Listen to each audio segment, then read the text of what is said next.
we found that it is not, the chain wheel is not spinning as it should on the clutch cone surfaces, and we're going to take it apart, clean it, grease it, put it back together, and demonstrate how a properly greased windlass system operates.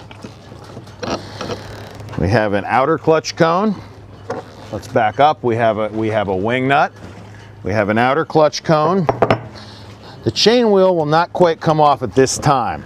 There's a chain stripper which is secured with a pair of bolts below the chain wheel, and the stripper's intention is, the purpose rather of the stripper is to peel the chain off such that it doesn't wrap like a fishing reel, and that it peels the chain off and sends it below deck.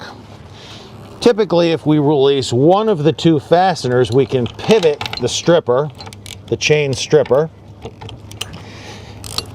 and remove the wheel. This is an 8mm metric hex nut, and a 13mm box wrench is the tool that we suggest using to take the fastener off. So to recap, we've removed the 3-prong wing nut, the outer clutch cone, and a single fastener from the chain stripper. Now I should be able to pivot this chain stripper out of the way and allow us to remove the chain wheel. And there she is. Now I can see that there is some old grease on the outside, on the inner clutch cone rather, but the outer surface is as dry as can be. You can probably see that residue and salt corrosion.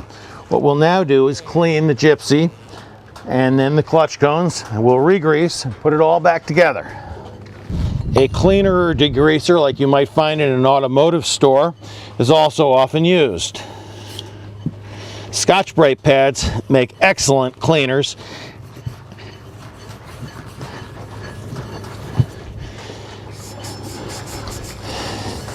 And they sure are fast. All right. Now we have removed the old grease,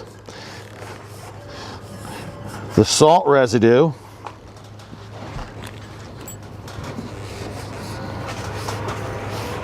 and now we'll clean the surface.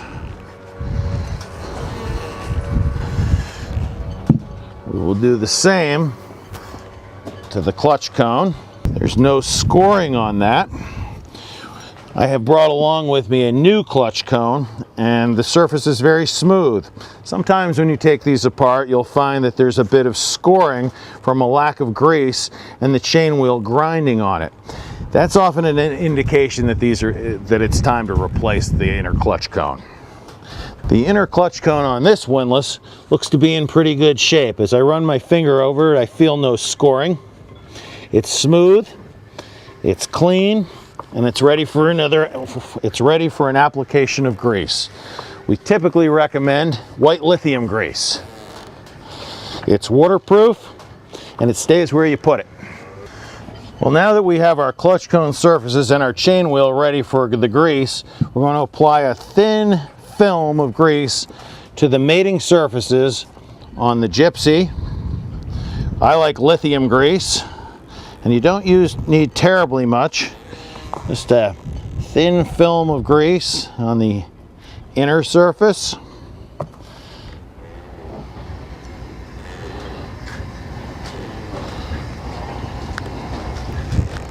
The outer surface.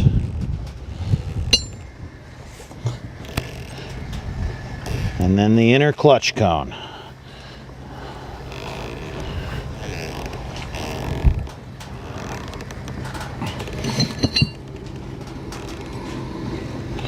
I think we're ready to put her back together.